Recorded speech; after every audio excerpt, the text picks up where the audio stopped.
За та бүхэндээ энэ өглөөний мэндийг хүргэе. За мөн уул уурхайн салбар үүсч үлдсэний 95 жилийн баярын мэндийг хүргье.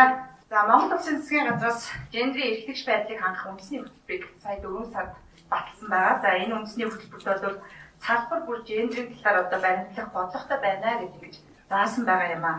Энэ үндэсний хөтөлбөрийн зорилт үйл ажиллагааны хэрэгжилтийг дэмжиж манай улсын эдийн засгийн хамгийн бодлого салбар болох уул уурхай хүнд үйлдвэрийн салбарыг гендрийн мэдрэмжтэй стратеги болгоход ач холбогдол өгч өнөөдөр энэ арга хэмжээг санаачсан зохион байгуулж байгаа уул уурхай яамныхаар хамт олонд олон мөн хамтран оролцож байгаа байгууллагуудад бас талархал илэрхийлье.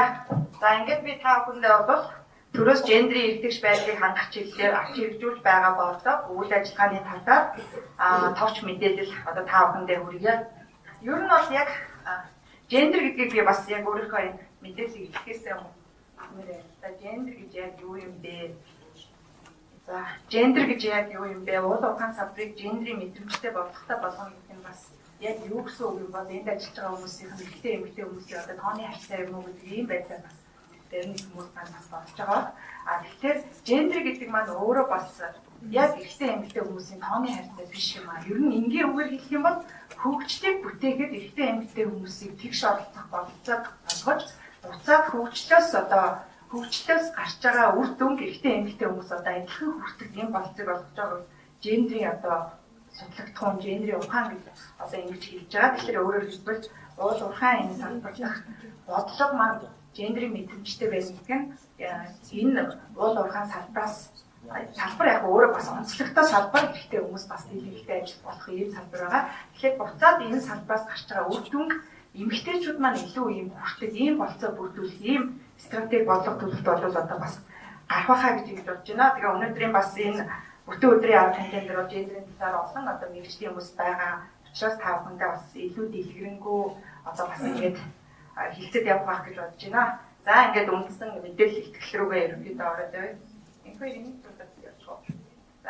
За өнөөдрийн улс орны хөгжил зөвхөн эдийн засгийн хөгжлөөс илэрхийлэхээс гадна хүний хөгжилд эдгээрс нөлөөж буй хүчин зүйлсээс хамаарч байгаад бид нэр дэлхийн улс орнуудаас харж болно. Дэлхийн улс орнуудын улс төр нийгэм эдийн засгийн үйл ажиллагааг харагцаар байгаамаа.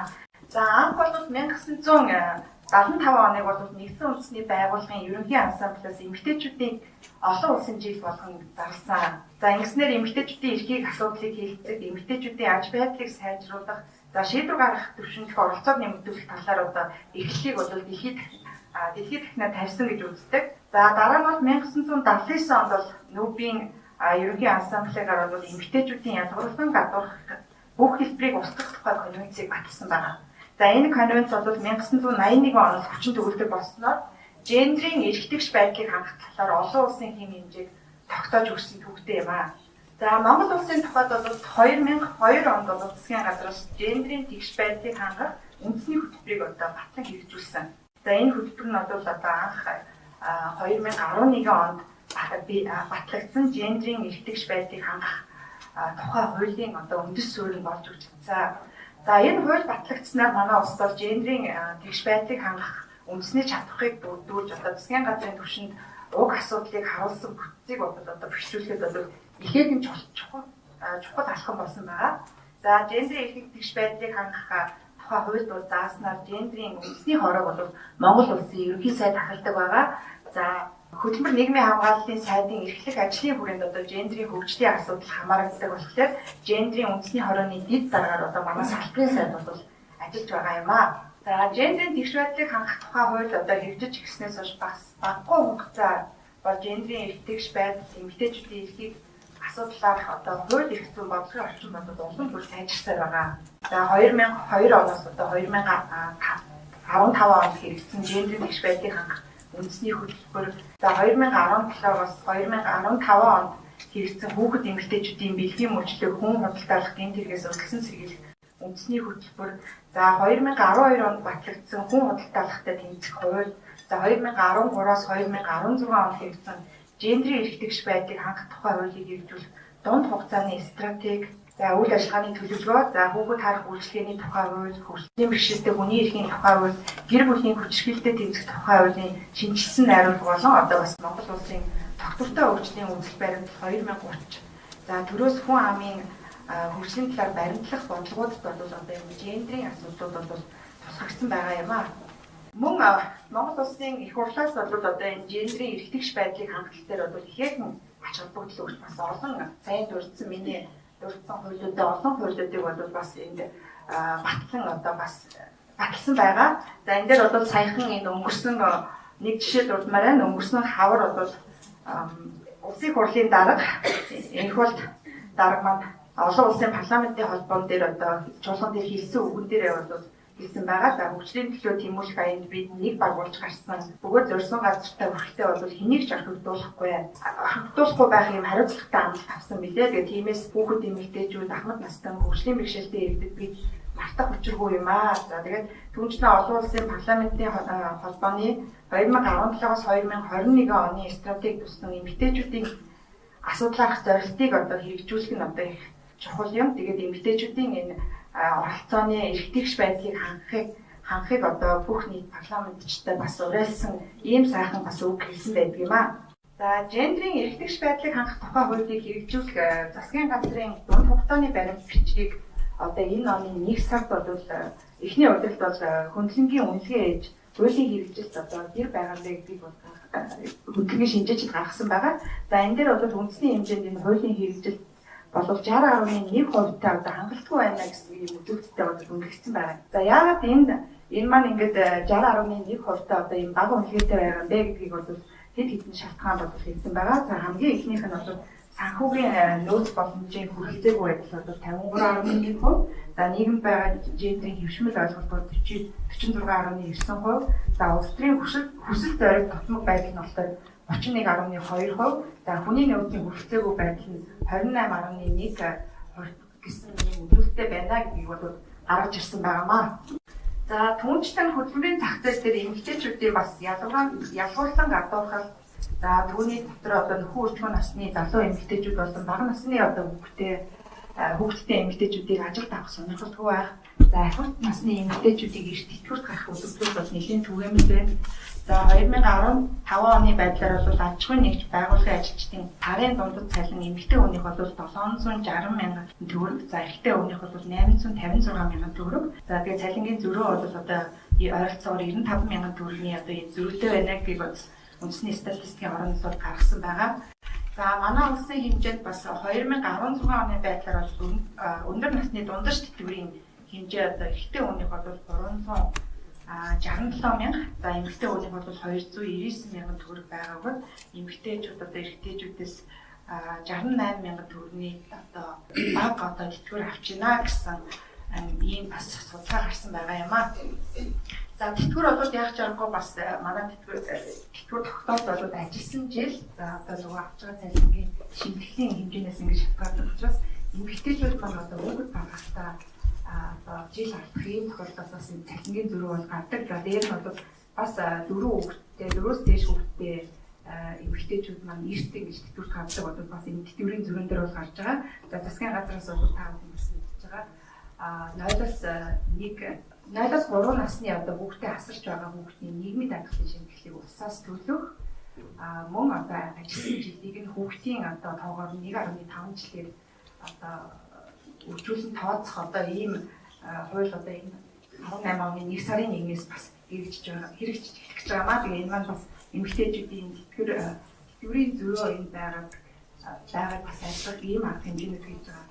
За ер нь бол төрийн албанд бол эрэгтэй эмэгтэй хүмүүсийн цалингийн зөрүү байхгүй байдаг. Хувийн салбарт бол яг төрөний статистикийн тоо дурдсанаар эрэгтэй эмэгтэй хүмүүсийн бас цалингийн зөрүү бол тодорхой түвшинд бас байгаа юм аа.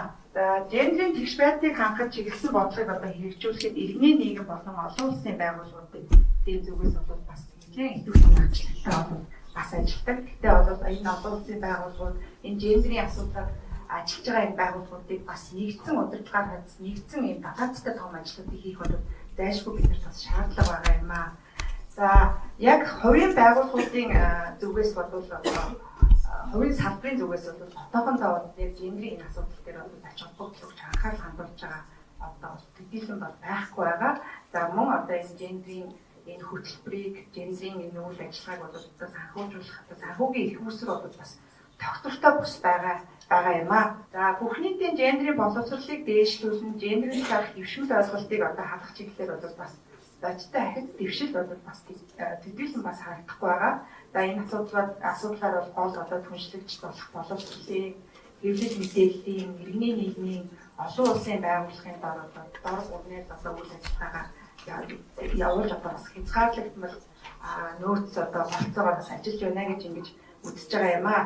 За гендрийн эрхтгч байдлын үзэл баримтал олон нутгийн хөгжлийн бодлого бол нийгмийн асуудлаар тэр дундаа одоо боловсрол эрүүл мэнд хөдөлмөр нийгмийн хамгааллын салбарын бодлого төлөвлөлт одоо түүний хэрэгжилтэнд тусгагдаагүй байна гэсэн ийм дүгнэлт бол бас ингэж гарч байгаа юм аа. За улсын хэмжээнд жилд 17,000 хүн унчаад нас барж байгаагаас 62% эрэгтэйчүүд байгаа. За эрэгтэйчүүдийн нас баралтын тэргүүлэх шалтгаан бол одоо халдварт бус өвчлөл одоо зохиолж байгаа. За энд бол зүрх судасны өвчлөл 33%, за гадны нөлөөлөлөөс болсон осол гэмтэл 24.9%, за хавдар бол 19.4%-ийг одоо эзэлж байна гэсэн ийм статистик тоо эрүүл мэндийн яамнаас гарч байгаа. За энэ нь эмэгтэйчүүдтэй харьцуулахад бол мөн одоо эмэгтэйчүүдтэй харьцуулахад бол 10,000 хүн тутамд эрэгтэйчүүдийн амиа авах үзэгдэл 5.5 дахин нэгдэх. За хүчирхийлэл үйлдэх хандах 3.6 дахин, зам тээврийн осол бүртгэх тохиолдол нь 3.4 байна гэсэн ийм статистик тоо гарсан байнамаа. Тэгэхээр эндээс өөрөө бас юу гэж нэгвэл бид нар бас энэ эрэгтэйчүүдийн энэ асуудал бас анхаарах цаг бас болсон байна. За эрүүл мэндийн янз хамтрын бодлогын хүрээнд одоо эрэгтэйчүүдийг дагуулсан одоо техник юм уу эрэгтэйчүүдийн энэ өвчтөд байгаа эрэгтэйчүүдийн одоо энэ асуудлыг үүссэн энэ асуудлыг одоо шийдэх одоо ийм бодлого зохицуулалт бол яаж аргагүй бас өрхөн гарч ирж байгаа ийм статистик бол бас тааханд харуулж байгаа. За 2017 оны эхний 3 сард одоо гэр бүлийн хүчирхийллийн улмаас 340 хөнгөн хүндэртэр хүнд гэмтэл авч 3 он нас барсан байгаа. За оны 1-р өдрийн байдлаар бол улсын хэмжээнд нэгцгийн одоо өвчлөлтийн төв нийт одоо 79 эдэн өвчлөлтний 40 эмэгтэй 2 нь эрэгтэй 37 хүүхэд байгаа.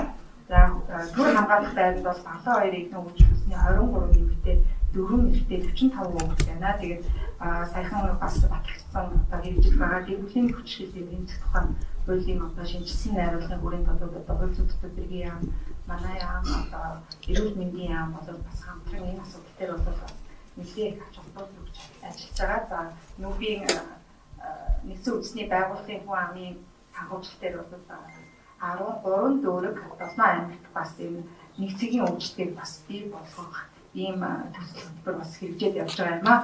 За эмэгтэйчүүдийн улс төрийн оролцооны ихтгэх сүүлийн үед бол ажиллаж байгаа. За улсын их хурл нутгийн өөрөө удирдах байгууллагад сонгогдохоор нэр дэвшүүлсэн эмэгтэйчүүдийн тоо сүүлийн үед бол нэмэгдсэн байгаа. За аймаг яслын иргэдийн төлөөлөгчдийн хувьд сонгогдсон эмэгтэйчүүд бол 15.8%-тай. За улсын хурл сонгогдсон эмэгтэйчүүд бол хамгийн өндөр буюу 17.1%-тай байгаа юм аа. За нутгийн өөрөө удирдах байгууллагад эмэгтэйчүүдийг нэр дэвшүүлэх болон сууд хадгалах код одоо тогтооллоор ямар нэгэн алхам бол хийдэг байгаа. За улсын хурлд нэр дэвшүүлэх үүсгийн кодыг бол 20%-аас доошгүй байхаар бол хуульчилсан байдаг юм аа. За мөн улсын хурлаас 2005 болон 2008 онд шинжилэн баталсан одоо мянганы хөгжлийн зорилтуудад зааснаар бол 2015 он гэхэд бол улсын хурлд нэр дэвшүүлсэн эмэгтэйчүүдийн тоо 35-д хүргэнэ. Эмэгтэйчүүдийн тоо бол одоо 35-д хүргэнэ гэсэн гэж заасан бай, дэвшүүлсэн байдаг. Тэгээд энэ зорилт маань бас хэрэгжээгүй байна. Энэ шалгуур үзүүлэлт бол хангагдаагүй байна гэсэн ийм үнэлт өгч байгаа юм аа. За мөн гендрийн эрхтгч байдлыг хангах тухай хуулийн заасан төрийн албан дахь гендрийн эрхтгч байдал нь бас хангагдаагүй байна гэж ингэж үзэж байгаа. За тухайлбал одоо томдогдох төрийн улс төрийн албан тушаалтны дотор аль нэг хүүсийн төлөө засгийн газар аймаг нийтлэл 15%-аас за төрийн захиргааны удирдах албан тушаалтны дотор аль нэг хүүсийн төлөөлөл яамны төрийн нарийн бичгийн дарга засгийн газрын агентлагийн даргаас 15%-аас доошгүй байх ийм даатгалтай байдаг. За өнөөдрийн байдлаар бол засгийн газрын гишүүдээс 2 эмэгтэй байгаа. За энэ шаардлага бол хангагдаж байгаа. За аймаг нийслэлийн 22 засаг дарга бол бүгд эрэгтэй. За 13 яамны төрийн нарийн бичгийн даргаас бол 12 эрэгтэй, 27 агентлагийн дарга бол бүгд одоо эрэгтэй бас хүүсийн төлөвлөлттэй байгаа юм аа. За та бүхэнд энэ танилцуулсан саяын тэр хөндлөнгийн хуулийн хэрэгжилтийг үнэлсэн энэ хөндлөнгийн үнэлгээний Өмнөний одоо энэ тайлан дүгнэлтүүдтэй за мөн одоо байгаа бодит байдал гендрийн талаар баримтлах одоо дэлхийн чиг хандлах байр суурийг харгалзан цаашид гендрийн тэгш байдлыг хангахад хуулийн хэрэгжилтийг эрчимжүүлэх за судалгаа шинжилгээнд суурилсан оновчтой бодлого хөтөлбөрийг одоо хэрэгжүүлэх шаардлага бол бидний өмнө тулгарч байгаа. Тэгээд иймд одоо энэ дээрх нөхцөл байдлыг одоо үндэсний гендрийн эрхтгч байдлыг хангах үндэсний хөтөлбөрийг одоо манай яамны гендрийн үндэсний орооны ажлын албанаас одоо боловсруулсан Монгол Улсын засгийн газраар одоо энэ оны 4 сард батлуулсан байгаа. За тэгээд мөн энэ үндэсний хөтөлбөрийг дагалдаг энэ хөтөлбөрийг хэрэгжүүлэх одоо арга хэмжээний төлөвлөгөөг одоо манай яамны сайд салбарын сайд батлаад одоо хуулиар үүрэг хүлээлттэй хүргэсэн байгаа юм аа. За энэ хөтөлбөр нь бол 2017-аас 2021 онд хийгдэж за нүүбийн нэгдсэн үндэсний байгууллагын ерөнхий ансамблын хэлхээ шинжилгээ 2030 он хүртэх одоо тогтвортой хөгжлийн хөтөлбөр за мөн засгийн газрын 2016-аас 2020 оны үйл ажиллагааны хөтөлбөр за мөн Монгол Улсын тогтвортой хөгжлийн одоо бодлогын баримт бичгүүдэд одоо дэвшүүлэгдсэн зорилтуудыг одоо хангахад бол нэлээд чухал үүрэг гүйцэтгэнэ гэж ингэж бодож байгаа. За бус хөтөлбөр нь бол одоо тогтвортой хөгжлийн үүдэх баримтлалын зорилтыг хэрэгжүүлэх үйл ажиллагаанд гендрийн мэдрэмжтэй бодлого төлөвлөлтийг нэвтрүүлэх, гендрийн эрхтгч байдлыг татах, ээлжийн хэвшүүл ойлголтыг арилгахад хэрэгсэн цогцоор хэмжээг одоо хуулийн хэрэгжилтийг хангах, нийгэм соёл гэр бүлийн болон эдийн засаг улс төрийн хүрээнд гендрийн тэгш байдлыг хангахыг одоо зорьсон энэ 6 зорилтыг бол ингэ төвшүүлсэн байгаа. Тэгээд энэ үндэсний хөтөлбөрийг хэрэгжүүлэхэд одоо манлайлалын ажлын гэдэгт одоо та бүхэндээ бас ихтэй байна. Хэсний хэлэхэд бол гендрийн асуудал бол аль нэг салбарын асуудал биш. Олон талын хамтын ажиллагааны үр дүнд одоо явдаг юм хөгжлийн асуудал юм аа. Энд төрийн бус байгууллагын олон улсын одоо хувь хүний гэх мэтлэн олон юм хамтын ажиллагаа бол хамгийн юм чухал ийм асуудал юм. Тэгээд энэ хөгжлийн асуудалд одоо онцгой анхаарч хэнийг ч орхигдуулахгүй одоо хамтдаа хөгжихийг бас та бүхнээсээ уриалмаар байна. Ингээд анхаарал хандуулсан та бүхэнд баярлалаа. Өнөөдрийн арга хэмжээнд нь амжилтыг хүсье.